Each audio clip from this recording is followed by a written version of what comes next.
Hari ini khusus kita membahas topik tentang klaim dari Tuhan Yesus secara pribadi. Ini klaim ya, jadi bukan kata kita, tapi pernyataannya secara pribadi. Ada beberapa yang kita sudah bahas. Aku adalah gembala yang baik. Itu klaim secara pribadi. Akulah terang, akulah jalan, akulah hidup. Itu bukan kata siapa-siapa, itu klaim secara pribadi dari apa?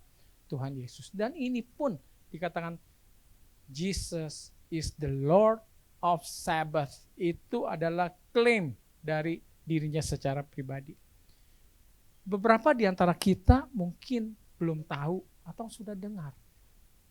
Tapi beberapa di antara kita pun sudah tahu, sudah mendengar, dan bahkan sudah menguduskannya dari waktu ke waktu bersama-sama kami di OCC. Tapi mungkin pengertian kita belum sedalam atau sejauh yang seharusnya kita mengerti. Saya juga menemukan kesulitan, saya bergumul untuk membawakan firman ini. Karena secara pribadi saya tahu maknanya ini. Buat saya secara pribadi yang sudah mengenal ini adalah bukti cinta Tuhan Yesus kepada kita semua. Kalau tidak ada hari Sabat, saya meragukan akan cintanya. Nah ini kita mau coba kupas, kita mau coba mengerti. Di dalam firman, di dalam Markus 2 ayat 27 dan 28 ini setelah Tuhan Yesus banyak menyembuhkan orang, memberikan mujizat di hari Sabat. Lalu orang-orang Israel yang tidak mengerti, mereka menganggap Tuhan Yesus melanggar kekudusan akan hari Sabat. Setelah itu makanya Tuhan Yesus mengatakan bahwa apa? Hari Sabat diciptakan untuk manusia. Bukan sebaliknya. Saudara diciptakan oleh Tuhan untuk menguduskan Sabat seakan-akan sebagai suatu berhala. Ya, sesuatu yang harus dipatuhi, kalau tidak apa? Akan memperoleh hukuman atau kutukan. The Son of Man is also the Lord of Sabbath. Saya coba kasih analogi. Kenapa Tuhan pakai istilah the Lord of Sabbath? Enggak the God of Sabbath atau hal-hal lain, istilah lain. Ya, saudara coba ambil analogi dengan pernah waktu saya studi di Amerika, kita tinggal di sebuah apartemen itu ada istilah namanya landlord. Ya, landlord adalah biasanya pemilik apartemen kami tinggal. Dan saudara perhatikan bahwa landlord ini pun yang mempunyai satu kepentingan menjaga kenyamanan, keselamatan dari kami sebagai penghuni. Dan selain itu juga dia yang mengatur segala peraturan yang ada. Jadi saudara, Tuhan Yesus mengklaim sebagai the Lord of Sabbath, mengatakan bahwa dialah yang menciptakan Sabat ini. Dialah pemiliknya. Dan dia tahu bagaimana yang seharusnya kita menguduskannya dan apa tujuan dan purpose dari hari Sabat ini bagi kita umat-umatnya. Baik, slide berikut. Bicara masalah the Lord of Sabbath, kita lihat beberapa ayat lagi yang sebetulnya begitu jelas ya. Tuhan katakan, moreover I also gave them my Sabbath to be a sign between them and me. Jadi Sabat itu adalah sebagai tanda. Kalau kita suami istri biasanya ada tanda tuh, pakai cincin kawin ya. Walaupun saya nggak pakai, karena tandanya di hati, bukan di cincin. Kan begitu, lebih bagus, karena di cincin bisa berkarat. Nah ini juga Tuhan luar biasa. Sabat itu tidak akan berkarat. Sabat itu tidak akan punah oleh waktu. Betul? Karena dia itu waktu. Coba kalau Tuhan memberikan sebuah sign, sebuah pohon. Waktu di Taman Eden, dia bilang sama Adam dan Hawa, ini ya pohon ya, ingat ya, ini sebagai tanda bukti cinta di antara kita. Pohon itu udah gak kelihatan sekarang. Mau Tugu Monas pun, tunggu aja kalau kita masih hidup 1000 tahun lagi bisa sudah tenggelam, sudah rubuh, sudah entahlah rusak. Tapi Tuhan luar biasa meninggalkan hari Sabat yang adalah waktu sebagai tanda. Tanda apa? supaya mereka tahu akulah Tuhan pencipta mereka dan yang menyucikan mereka. Ya, jadi ada kata dialah yang mencintai. Terus terang, kalau nggak ada hari Sabat, saya juga nggak tahu ada Tuhan rupanya dulu menciptakan langit dan bumi. Setiap Sabat saya jadi mengingat ada Tuhan yang mencintai saya, yang bertanggung jawab, memeliharakan, melindungi saya. Jadi dikatakan Tuhan menguduskan. Kenapa harus dikuduskan kita? Aduh, hidup ini sudah jatuh ke dalam dosa. Kita sering dikontaminasi, dikotori melalui berbagai hal. Jadi Tuhan menunjukkan hari Sabat ini sebetulnya cara Tuhan seperti sebuah ginjal mencuci darah kita. Coba siapa yang mau hidup tanpa ginjal? Nggak ada manusia yang akan hidup. Baru-baru saya lihat berita di Singapura, berapa juta terkena gagal ginjal di Singapura. Cuma karena gaya hidup mewah atau segala macam. Kalau kita sudah punya ginjal bermasalah, percaya saja. Kalau tidak ada itu mesin yang buat cuci darah, kita sudah mati. Nggak bakalan bisa bertahan hidup. Jadi dalam kata lain dia katakan ini, kita akan tetap hidup dalam arti dua hal. Hidup di dunia ini dengan benar, dengan bahagia, dan hidup kekal di dunia baru yang akan datang. Semua itu karena ada hari Sabat yang berfungsi senantiasa menyucikan kita dari waktu ke waktu. Hari ini saya tidak mau membahas bahwa di sudut pandang, Sabat itu hukum, harus diikuti, kalau enggak awas ya. Nah, saya tidak mau dari sudut itu keliru pemikirannya. Nanti kita akan bahas hari Sabat itu adalah sebagai pemberian yang luar biasa dan terbaik. Ayat yang berikut 20 dikatakan, kuduskanlah Sabatku. Kuduskan dengan kita berhenti dalam segala kegiatan kita. And they will be a sign between me and you. Kembali lagi, sebagai tanda. Supaya apa? Supaya kamu tahu akulah Tuhan Allahmu. Itu hari Sabat. Ya, kita lanjutkan dulu. Ini panjang banget saudara, pasti kaget. Saya coba bahas sesingkat-singkatnya. Slide-nya 37 buah. Mau pulang? Saya coba secepatnya, makanya ini satu pergumulan. Udah dikurang-kurangin. Tadinya 150, coba bayangkan. Karena ini berat sekali ini bicara masalah pengertian Sabat. Nah, saya mau singgung Sabbath day sebagai pemberian, gift. Nah, ini yang saya mau tekankan sudut pandangnya. Yang banyak kita semua umat anak-anak Tuhan keliru. Sabat sebagai hukum. Wah, hukum kalau nggak diikuti berarti ada penalti kan? Oh, bukan begitu. Sabat itu ternyata adalah pemberian. Saudara, sengaja saya pakai pakaian ini, pakai baju ini, walaupun ada kebesaran. Saya bilang sama istri, katanya mau ada perjamuan biasa hitam-hitam. Enggak, Sabat ini saya mau pakai ini. Kenapa? Ini hadiah ulang tahun. Saya ulang tahun nih tanggal 16 Maret bulan ini. Ini kebetulan dari cucu saya nih, Medlin sama IJ. Dia beliin saya kado ini. Kemarin dia antar di kantor. Sampai kemarin juga ditanya, Grandpa mana bajunya, udah pakai belum? Medlin mau lihat, pas nggak, bagus nggak? Saya katakan ini adalah gift. Saudara coba perhatikan. Biasanya seseorang memberikan gift itu untuk siapa ya? Untuk kesenangan hati yang menerima atau bukan? Apakah kalau saya mau kasih kado sama istri saya pikirnya apa yang saya suka? Istri saya nggak suka, masa bodoh. Ini kan hadiah dari saya, pokoknya dia harus pakai, saya suka. Itu bukan gift namanya. Itu hukuman namanya, ya kan? Kalau namanya gift itu diberikan untuk apa? Kepentingan, kebaikan, whatever, kebahagiaan. Buat siapa? Yang menerima. Jadi saya merasa cucu saya mungkin lihat saya pakai warna ini cakep, makanya dibeli ini. Betul nggak? Masa dia mau bikin saya jelek? Kan begitu. Jadi ini yang kita mesti mengerti, hari Sabat dikatakan adalah sebuah pemberian, gift. Itu berarti sebetulnya untuk kita. Nah, kita harus korek dan kita harus cari tahu, ya. Hari Sabat untuk apa dan siapa? Jadi saya sudah katakan tadi, hari Sabat dibuat untuk manusia, bukan manusia untuk hari Sabat. Dan saudara ketahui bahwa di dalam Alkitab lebih banyak mujizat Tuhan Yesus lakukan pada hari Sabat.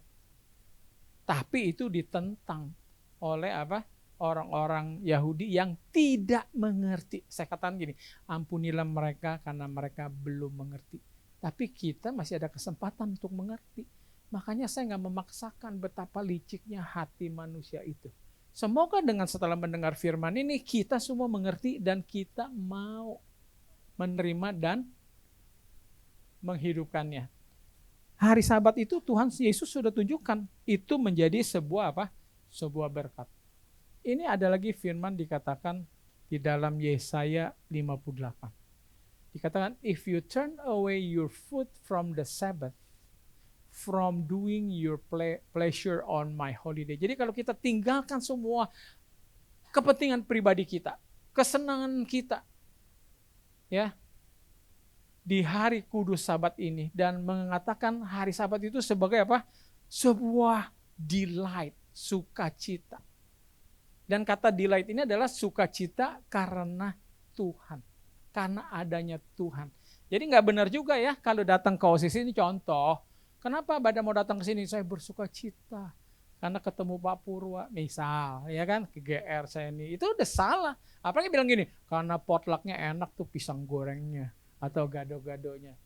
Enggak, makanya Tuhan bilang harus delight, harus kesukaan itu karena alasannya ada Tuhan. Jadi kalau saya ketemu janjian nih lagi pacaran nih sama istri saya, terus saya senang.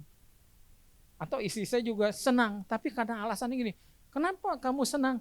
Karena makan di restoran ini sih enak, mahal. Waduh, kecewa banget kita. Harusnya senangnya kita kenapa? Karena ada kamu. Betul nggak? Ayo ngaku bapak-bapak, ibu-ibu.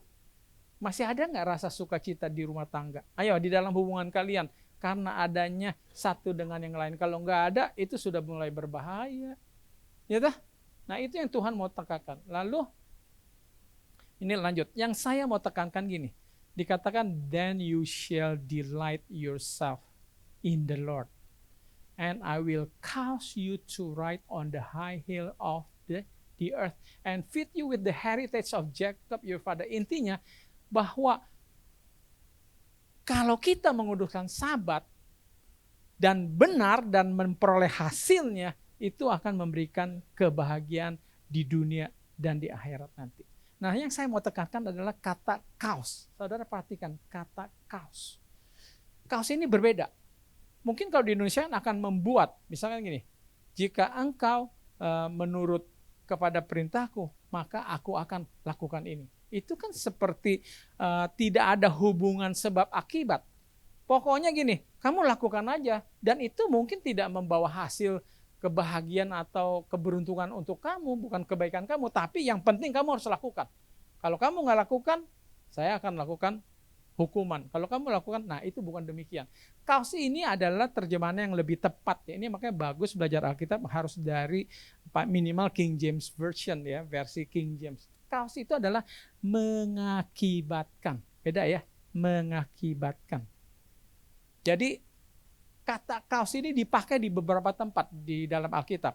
Pada waktu Tuhan mengamarkan bangsa Israel lewat Nabi Yeremia. Sebelum mereka akhirnya ditawan, dikalahkan, ditawan, dibawa kemana? Ke Babel. Tuhan sudah bilang, kuduskan. Nanti saudara baca di Yeremia 17, 18. Tuhan bilang, kuduskanlah sabat-sabatku. Supaya jangan kaos, aku mengakibatkan. Nanti datang satu bangsa besar mengalahkan kamu. Aku mengakibatkan. Mungkin supaya lebih mengerti ya. Satu lagi. Tuhan pakai istilah kaos ini pada waktu mengamarkan bangsa Israel keluar dari Mesir. Tuhan bilang gini, kamu harus ikut ketetapanku. Anjuranku, makan ini, minum ini. Supaya aku tidak mengakibatkan engkau mendapatkan penyakit-penyakit seperti yang ditimpa atau dialami oleh bangsa-bangsa Mesir. Beda ya. Jadi saya kasih contoh yang lebih gampang. Saya bilang sama anak saya, misalkan saya kan orang suka ikan. Di rumah saya pasti ada kolam ikan. Lalu saya bilang sama anak saya, jangan lari-lari ya di pinggir kolam licin. Kenapa? Nanti jatuh. Tapi pertanyaan saya, kalau anak saya jatuh, apakah ada orang tua nggak waras ya? Orang tua memutuskan karena dia bandel, nggak ikut nasihat saya, jangan lari. Mari kita keluar ke kolam, anak saya sini, saya lempar, jeburin. Bang, bener kan? Karena kamu nakal, nggak ikut perintah saya, kamu kejebur. Saya mau tanya, kalau dia kejebur karena saya atau bukan? Bukan. Tapi Tuhan bertanggung jawab mengatakan, gara-gara aku, engkau akan jatuh. Jadi ini kata yang penting ya, bahwa kata kaos itu penting sekali karena tadinya saya nggak ngerti. Saya pikir kok Tuhan jahat banget ya, bilang sama orang ya Israel melalui Yeremia, ayo ikut nggak cepat kuduskan Sabat, kalau enggak nanti ya aku pakai nih orang-orang buat siksa kamu, buat sakiti kamu. Aduh, saya nggak habis pikir loh seperti itu. Jadi pengertiannya bukan seperti itu ya. Ini yang kita mesti mengerti bahwa apabila kita tidak menguduskan Sabat, kita akan menerima akibat. Tapi akibat itu karena pilihan kita, bukan Tuhan yang bikin. Ya, jadi Tuhan itu selalu mengajarkan apa? Jangan kamu sesat. Betul? Tuhan itu nggak bisa dicobai. Ingat di kitab Yakobus dibilang, semua orang itu dicobai oleh keinginannya sendiri. Setelah keinginan itu semakin dalam, akhirnya dia berbuah menjadi dosa. Tapi Tuhan tidak pernah. Ya. Oke. The Sabbath is God's holy pause. Jadi ini kalau saya mau simpulkan ya, secara summary saya secara sederhana, bahwa Sabat itu adalah perhentian yang kudus dari Tuhan sebagai surat cinta yang kekal ditulis di dalam bentuk waktu. Nah ini, saya mau kasih tahu, iman saya sebelumnya, saya sudah belajar bahwa pemberian, kita bicara pemberian ya, pemberian yang terbaik, saya sudah ulang-ulang nih, saya ulang lagi, gak apa-apa supaya ingat. Saudara tahu pemberian terbaik saya kepada istri apa? Saudara sebut, mungkin wanita yang matre, kalung berlian, 20 karat gitu misalkan, ya kan? Betul nggak? Coba, pasti kita kalau kasih tahu hadiah apa yang terbaik bisa diberikan kepada istri atau anak-anak, pasti semuanya materi berupa benda. Tapi kalau saudara sadari nggak? Pemberian terbaik dari seseorang, pemberian terbaik saya suami kepada istri adalah waktu. Ingat, waktu saya. Ya. Saya sering kasih contoh. Kita bandingkan. Misalkan Yali bilang sama saya, Pak Pura, maaf ya jangan iri ya Pak. Kenapa? Kemarin saya dapat kiriman bingkisan lebaran. Dari siapa? Presiden Prabowo. Wah, dia pasti bangga. Saya pasti satu kampung, satu tetangga rumahnya tahu. Dia teriak-teriak di atas genteng. Hei, lo tau gak nih, dapat hadiah nih lebaran dari Presiden Prabowo. Betul gak? Bangga gak? Terus saya bilang sama Yali, Presiden Prabowo baru kemarin buka puasa di rumah saya. Mana lebih keren? Saya mau tanya. Hah? Lebih keren mana? Lebih keren buka puasa sama saya. Itu terlibat waktu. Pada waktu kasih sama Yali itu cuma barang. Jadi, hai istri-istri, maaf ya kalau saya sadarkan, maaf suami-suami kalau saya buka kedoknya, ya. Kalau suami memang rajin beliin barang, ini beli ini dibombing, tapi dia nggak pernah ada waktu untuk kalian, itu cinta bohong. Setuju nggak? Nggak percaya? Siapa di sini yang waktu pacaran jatuh cinta nggak mau deket-deket? Wah, saya jatuh cinta nih. Misalnya Beren bilang, dia naksir sama Michelle, terus dia bilang, karena saya naksir, mulai hari ini saya mau jauh-jauh dari Michelle. Saya nggak mau deket-deket. Saya nggak mau ngelihat dia. Saya nggak mau kelihatan. Itu gila. Namanya itu nggak waras anak saya harus bawa ke dokter jiwa. Betul nggak? Ini jujur aja, jujur. Kenapa orang selingkuh terus dia lupa istrinya? Karena dia udah, hatinya udah pindah cintanya. Dia lebih mau deket-deket sama wanita kedua daripada sama istrinya. Betul nggak? Setuju nggak? Saya nggak suruh pada berantem ya. Tapi memang benar, hai suami, hai istri, hai orang tua, hai bapak ibu, sadari anak-anakmu juga menginginkan waktumu.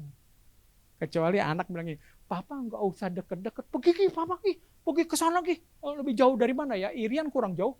Oh kemana? Ke Kutub Es, papa pergi Tapi tinggalin kartu kredit ya, supaya kita bisa pergi beli-beli mainan. Itu anak gawat, itu anak matre. Kalau anak yang benar selalu maunya yang penting papa mama dekat. Coba deh kita renungkan sedikit. Betul nggak sih yang saya bilang? Saya makanya begitu mengenal Tuhan Yesus seperti ini, ada yang namanya hari Sabat, masalah waktu, saya udah langsung saya bisa ngerti. Karena memang itu adalah pemberian yang terbaik. Coba saudara, kalau ada suami istri, maaf ya siapa yang belum punya anak? Oh Brandon sama Angie. Anak saya nih, lagi berencana mau punya anak. Saya mau tanya dalam rencana mereka. Apakah kalau sudah punya anak, mereka nggak ada pikir mau meluangkan waktu sama anak? Nggak mungkin. Biasa kalau anak pertama apalagi. Orang tua udah lupa. Yang lain-lain mainnya sama anak aja, lucu ya gitu. Main tiap hari, waktunya habis untuk anak. Jadi nggak mungkin, saudara, kalau kita tidak menyisihkan, menentukan waktu bersama anak. Boleh dicoba. Begitu melahirkan anak, coba dipisahkan dari kita orang tua. Jangan ketemu-ketemu. Ayo, apa yang terjadi? Anak kita akan lupa. Nggak akan kenal lagi siapa bapak dan ibunya. Apa yang menahan anak masih mau nempel sama ibunya? Karena ibunya banyak meluangkan waktu bersama anak-anaknya. Betul kan? Saya berpikir tadi pagi. Saya merasa bukan bapak orang tua yang sempurna. Tapi puji syukur anak-anak saya benar semua. Masih mau menyembah Tuhannya. Masih mau menguduskan sahabat. Itu bukan karena apa? Karena kami hebat sebagai orang tua. Tapi saya sadari kuncinya. Karena apa? Karena berhari Sabat. Saudara, saya cuma mau tekankan satu. Saya harap kita semua percaya. Kalau anak-anak kita selalu tekun dari waktu ke waktu, ya minimal Tuhan gak paksa. Cukup seminggu sekali. Karena Tuhan mau kita bekerja. Karena anak kita repot juga kalau tiap hari di rumah aja baca Alkitab, gak mau cari duit. Emang anaknya makan dengan firman aja, anaknya lapar. Wah lapar, belum itu. Oh sebentar anakku, aku baca ayat berapa. Udah kenyang. Itu gak beres saudara. Jadi maksud saya tetap hidup itu berimbang. Tuhan tahu 6 hari engkau harus bekerja, 1 hari kamu harus berhenti. Nanti kita akan belajar lebih jauh. Tapi maksud saya dipastikan kalau anak saudara dari sekarang belum secara disiplin, secara kebiasaan, secara tekun untuk datang ke Tuhan seminggu sekali, saudara dalam bahaya. Lampu kuning atau lampu merah. Saya bukan menghakimi, saya bukan menakut-nakuti. Karena kunci ketenangan kita orang tua meninggalkan anak adalah apa? Kalau saya lihat anak saya masih cari Tuhan, masih punya hubungan secara kontinu, konsisten bersama Tuhan, saya boleh mati dengan tenang. Amin. Tapi kalau saudara tinggalkan harta sebanyak apapun sama anak kita, tapi tidak ada Tuhan di dalam hidupnya, saudara harus yakin. Kasihan kalau belum yakin. Coba belajari banyak bukti penyesalan di bumi ini. Segala sesuatu, semua rusak tanpa Tuhan. Amin. Jangan sombong. Apapun rusak. Ingat ya, istri-istri jangan sombong. Ini istri saya juga jangan sombong. Oh enggak, suamiku suka khotbah kok. Wah gini-gini, nggak mungkin dia ntar nggak bener. Semua makanan setan kalau nggak deket sama Tuhan. Ingat, apalagi istri ya, harus bawa suami ke gereja. Kecuali, wah bahaya nih kalau istri begini. Ini saya nggak tahu nih, semua anak saya nggak denger sih. Jangan begini, udah nggak apa-apa Pi, kita kan udah mau tahun baru, kita mau beli kado mahal. Udah, nggak usah ke gereja deh, aku aja yang wakili. Sekali, entar 2 kali, entar 3 kali, lama-lama suami sudah tidak ada hubungan intim sama Tuhan, siap-siap saja. Ya, jadi ini Tuhan katakan apa? Karena cinta, makanya Tuhan waktu menciptakan kita, dia sudah mau meluangkan waktu, dia pikir jauh ke depan. Ini manusia kalau nggak deket-deket sama saya tiap minggu, wah hilang. Dia pasti lemah, entar dia pasti begini-begitu. Sama saudara punya anak, kalau kita nggak maintain, minimal seminggu sekali bersama anak, kita selalu mau perhatikan apa keluhannya, kesulitannya. Itu anak gak bakalan bertahan. Kita kita orang tua harus meluangkan waktu ya bersama anak kita. Jadi calling us to rest in Him. Maksudnya apa? Dan walk in freedom and delight in His presence. Ya, nanti kita bahas deh slide berikut. Oke, kapan hari Sabat diciptakan? Nah, ini saya sedikit agak doktrinal ya. Karena begini, di dunia ini banyak sekali orang bilang, hari Sabat udah gak berlaku. Sekarang yang ada hari Minggu. Beginilah begitu, seperti Kain. Masa saya persembahkan korban bakaran sih, jahat banget. Masa domba dibunuh, kasihan kan imut.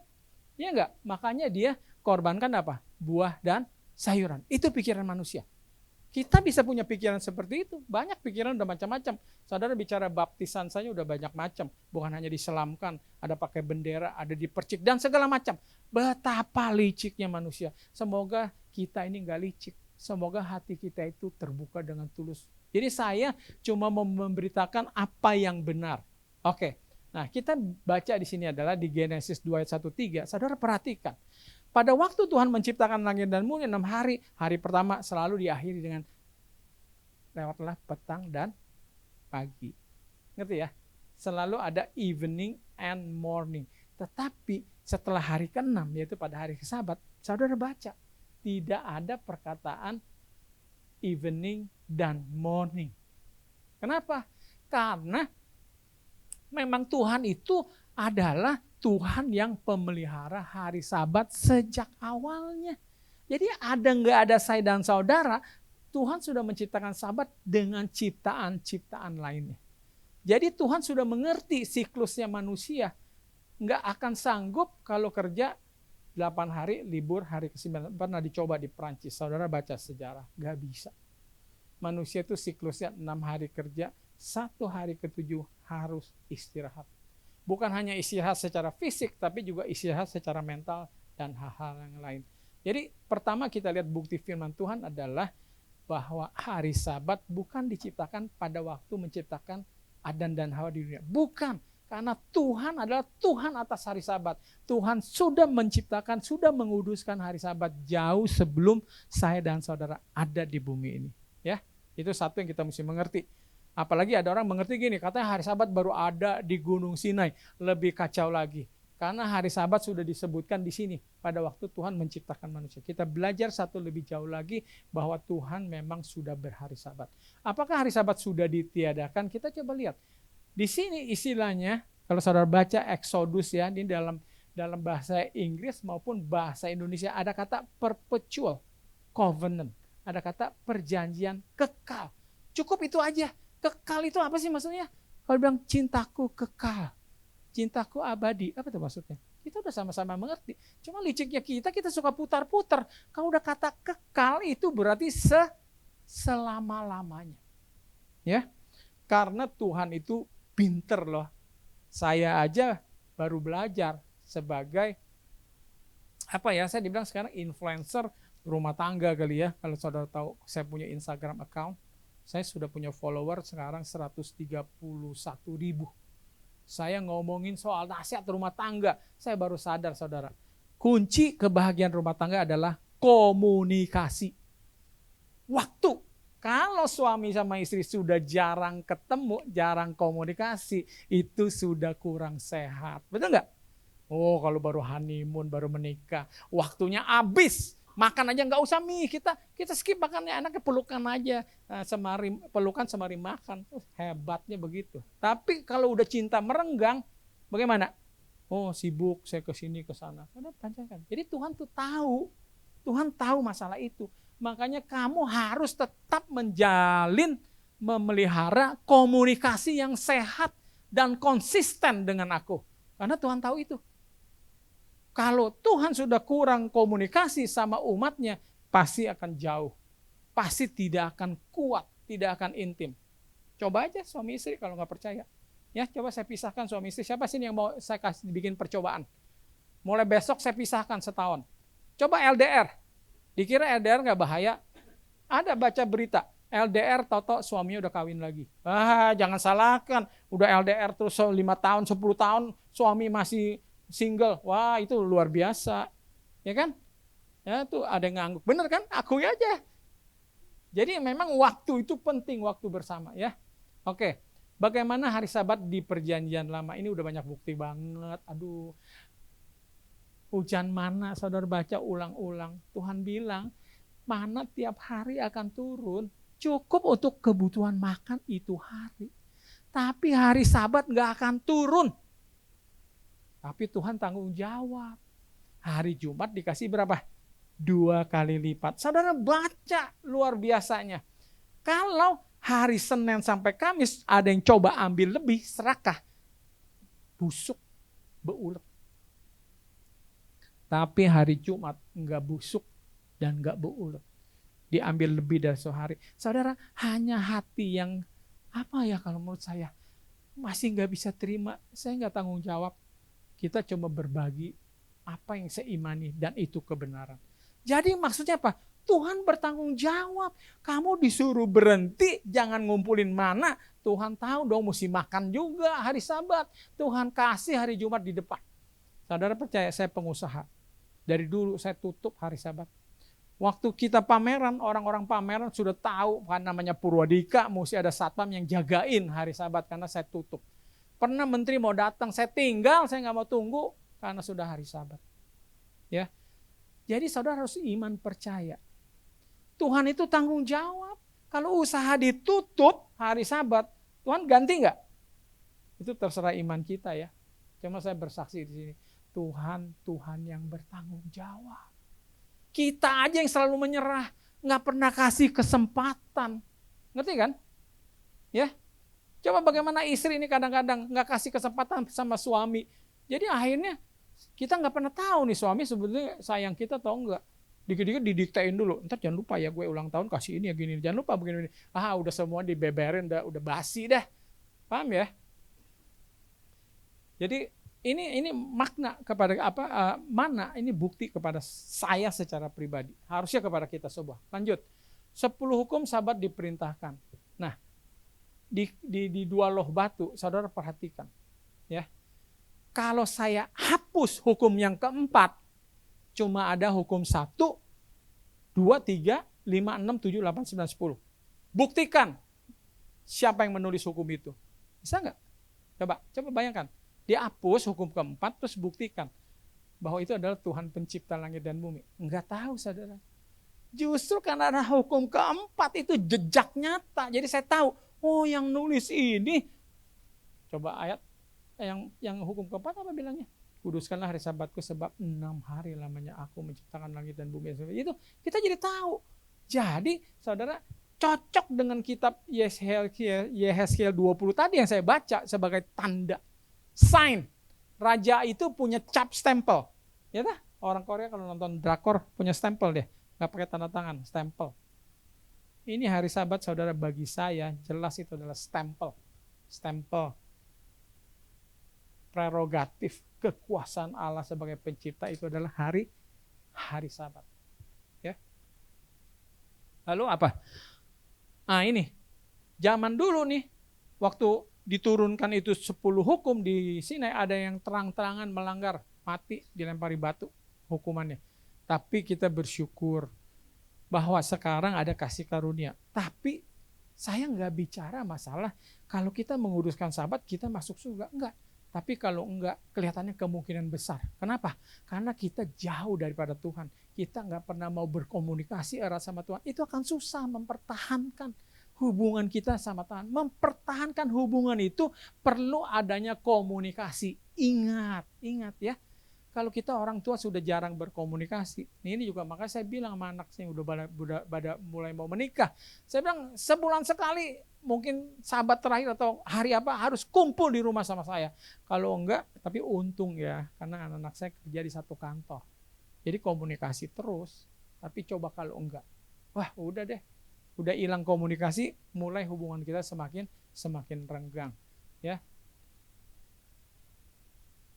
Kasih karunia bukan berarti kita bebas melanggar. Ini jelas di kitab Roma, Rasul Paulus menekankan. Walaupun ada kasih karunia, bukan kita hantam kromo, udahlah berbuat dosa aja semau kita, merugikan orang dan segala macam. Toh ada kasih karunia, oh tidak demikian adanya. Oke. Lalu apakah Tuhan Yesus menyutikan hari Sabat? Banyak juga bukti-bukti ini ayat dalam Lukas 4 ayat 16. Dia pergi ke Nazaret di mana dia dibesarkan. dan sebagaimana kebiasaan. Kebiasaan itu apa sih? Apa dilakukan sekali 2 kali? Kalau kebiasaan. Berarti sudah kebiasaan, sudah rutinitas. Pak Agung kebiasaannya setiap Sabtu ke OCC. Itu kebiasaan.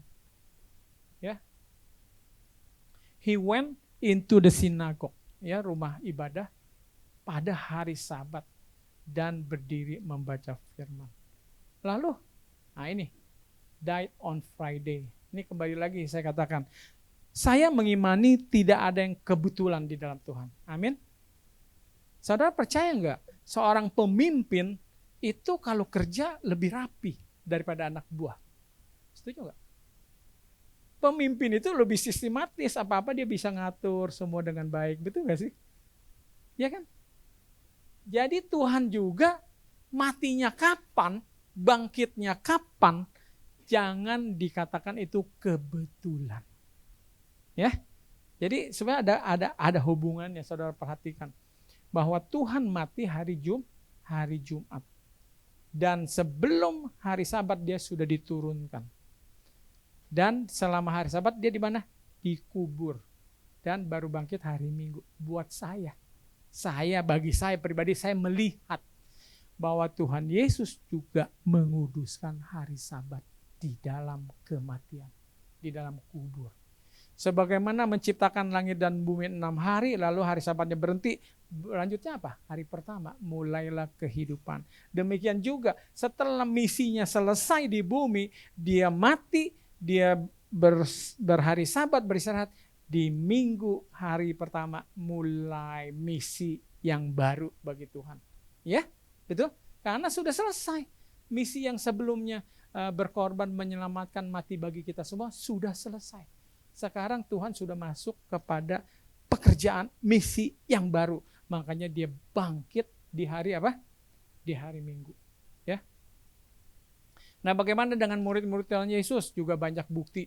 Ya, jadi Jesus rested in the tomb. Jadi selama dia diam di dalam kubur di hari Sabat, itu membuktikan kepada kita semua bahwa Tuhan juga masih menguduskan hari Sabat. Ya. Lalu juga pada waktu Tuhan sudah mati, mereka juga tidak pergi ke kubur, mereka tetap menguduskan hari Sabat. Hari Minggu baru mereka pergi dan mendapatkan kubur itu kosong. Ya. Lalu ini apa? Jesus rose on the Sunday, the first day of the week. Tadi saya sudah singgung. Nah, ini korelasinya penciptaan dunia dengan Jesus final week. Jadi itu udah metode pola kerjanya Tuhan. Selalu hari Sabat berhenti dan selalu memulai pekerjaan di hari pertama, yaitu hari Minggu.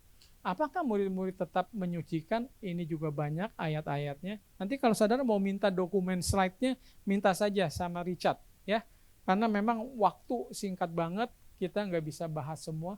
Lalu bagaimana hari Sabat di dunia baru? Juga jelas di Yesaya 66.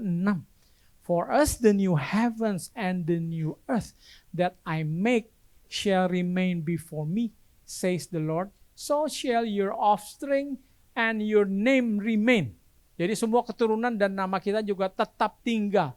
Dari bulan ke bulan baru, dari Sabat ke Sabat, kita akan datang berbakti.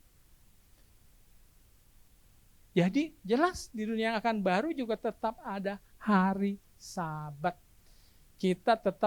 Tuhan tetap mau menjalin hubungan dengan umatnya. Makanya dia sisihkan dalam setiap minggu 1 hari. Saudara jangan berpikir kita punya wewenang. Kita tentuin kenapa mesti hari Sabtu sih, Minggu aja sama aja kan, Senin aja. Saya kasih tahu, kalau saya punya 4 anak, satu bilang ini, saya Senin, anak saya satu bilang Selasa, satu bilang Rebo, Kamis, pasti berantem. Percaya nggak berantem? Anak yang tua bilang gini, kamu harus dengar anak yang tertua. Saya bilang hari Selasa. Brian bilang ini, jangan mentang-mentang lebih tua ya. Kamu mesti dengar juga anak lelaki yang paling tua. Udah ribut, berantem. Lebih bagus kita orang tua yang menentukannya. Jadi saudara, kita sebagai umat Tuhan ciptaan, jangan pilih-pilih, jangan ngatur-ngatur. Memang prinsipnya sudah jelas, tapi jangan kita atur-atur. Udah apa bedanya saya ke gereja setiap hari Minggu aja, saya ke gereja hari Kamis saja. Tidak sama. Karena Tuhan sudah menyisihkan pola yang jelas, ada hari pertama, kedua, dan seterusnya sampai ke hari ke-7. Lalu bagaimana hari Sabat berubah ke hari Minggu? Ini juga sejarah mencatat. Saudara lihat aja, perubahan hari Sabat ke Minggu itu ada cacat sejarah zaman Konstantin. Jadi itu dicampur ke politik sehingga hari Sabat dari hari Sabtu ke hari Minggu. Dan umat Katolik juga mengetahui bahwa mana ya? Ada ayatnya deh. Ada bagian nih. Jadi dirubah itu bukan berdasarkan Bible. Jadi kalau saudara belajar Alkitab, tidak ada. Sampai sekarang orang Yahudi adalah bangsa pertama yang menguduskan Sabat dari zaman Alkitab tuh. Terus Abraham, sampai sekarang masih hari Sabat. Tidak pernah tercatat di dalam sejarah satu ketika seluruh bangsa Israel, entah dimanapun mereka ada, baik di Israel, baik di mana-mana, lupa ingatan. Paham nggak maksud saya? Lupa ingatan. Setelah itu ingatannya pulih. Kok ingatannya pulih bisa bareng juga ya? Maksudnya kalau ingatan pulih juga jadi kacau ya. Satu Senin, satu Selasa, Rabu. Tapi buktinya umat Israel sampai sekarang semua berhari Sabat, hari Sabtu, hari yang ke-7.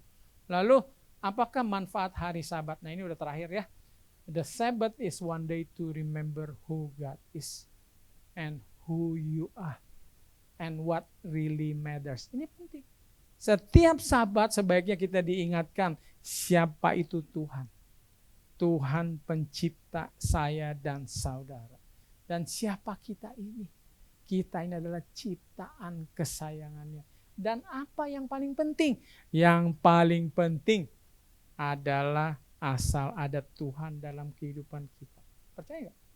Saya udah singgung ulang-ulang deh. Saya terkesan dengan film Ip Man. Bukan soal berantem-berantemnya. Waktu Ip Man pulang udah capek. Bahkan seorang seorang guru kungfu akhirnya mesti kerja keras. Angkat-angkat pakai sekop. Ya, cuma buat dapat beras. Supaya istrinya tetap bisa makan. Udah zaman penjajahan siapa tuh? Jepang. Ya kan? Suami itu down, saya bilangin ya, suami itu down, rasa harga diri hilang.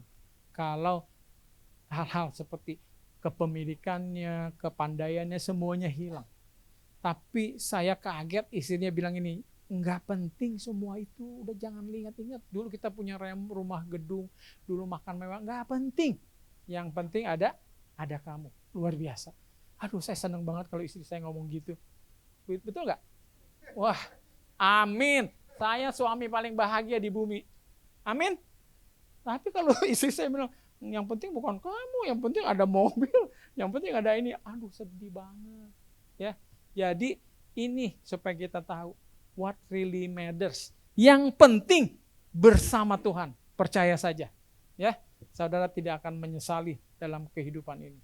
Oke. Ini terakhir sudah spiritual benefits. Jadi bahwa dengan kita menjaga relationship dengan Tuhan minggu ke minggu, kita semakin mengenal Tuhan, kita semakin intim, ya. Jadi saudara juga gitu, kalau pacaran semakin sering, apalagi udah suami istri juga tetap harus meluangkan waktu. Tujuannya mempertahankan spiritual relationship. Physical dan mental juga penting. Kita kerja terus, fisik capek, kita perlu ada istirahat. Bukan hanya secara fisik, tapi juga mental nih, mental. Banyak orang ini cari duit terus, gak sanggup.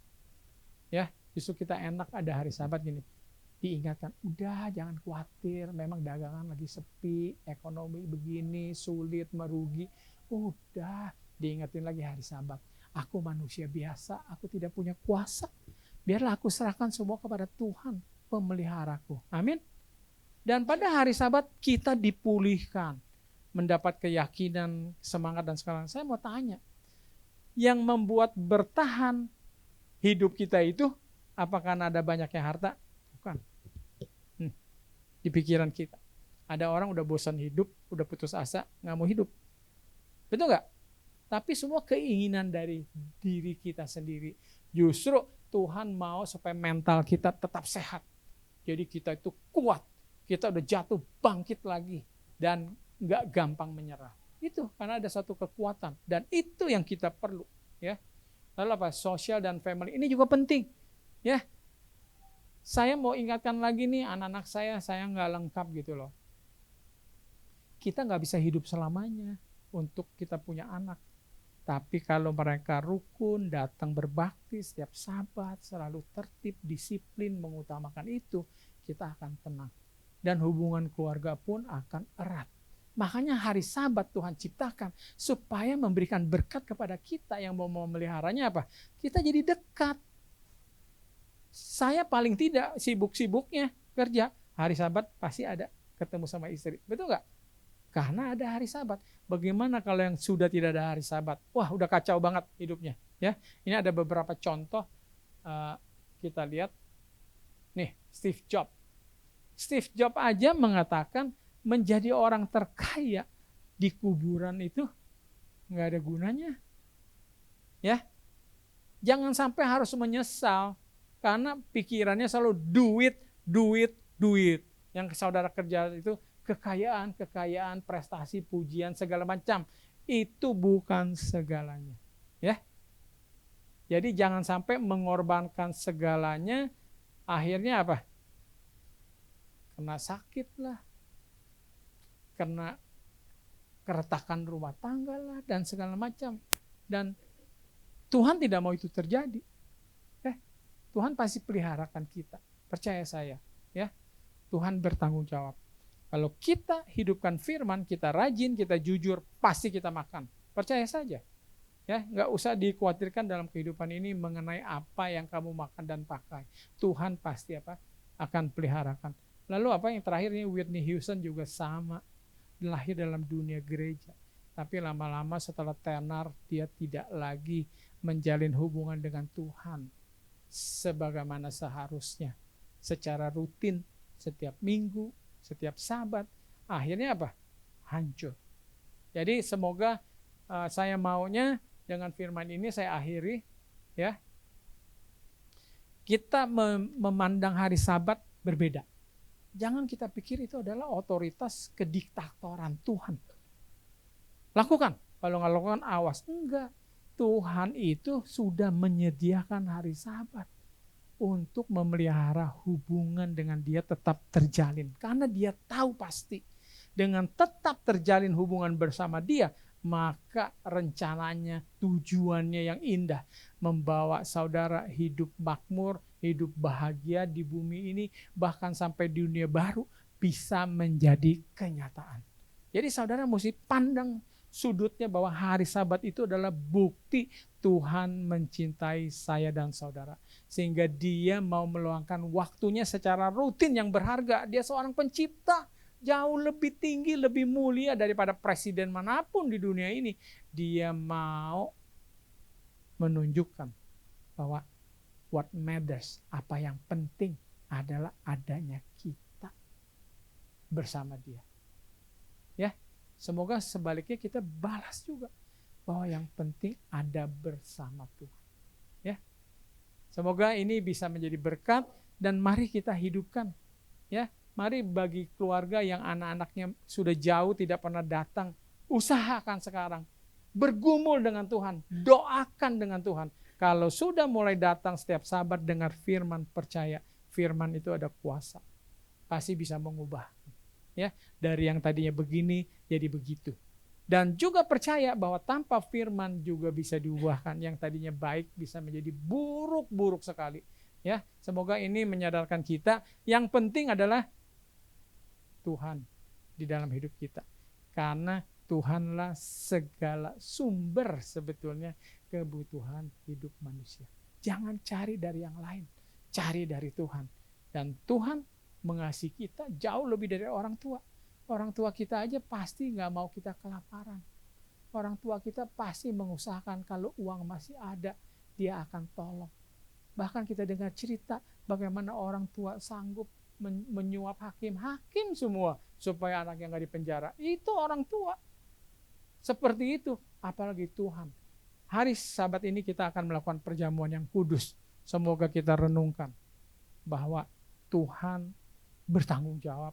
Tuhan mengasihi saya dan saudara. Tidak ada apapun batasannya yang Tuhan mau korbankan untuk saya dan saudara. Sampai menjadi manusia dan mati di kayu salib bagi kita semua.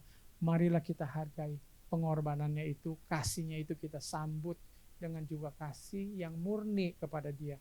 Bukan kasih yang mempunyai embel-embel motif yang tidak jelas.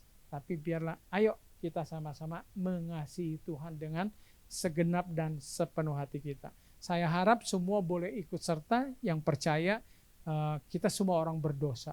Ya, justru Tuhan mau kita mengadakan perjamuan kudus ini supaya kita sadar kita ini orang yang berdosa. Kita ini sama di hadapan Tuhan. Jadi jangan merasa hina kalau saya sebagai pimpinan, kalau ada office boy saya yang mau ikut perjamuan mengimani Tuhan Yesus juga sebagai juru selamat pribadi, saya harus merendahkan hati. Saya juga mau membasuh kaki-kaki mereka. Ya, jadi mari kita ikut perjamuan yang kudus ini, kita amarkan kepada dunia bahwa kita memiliki satu Tuhan yang luar biasa.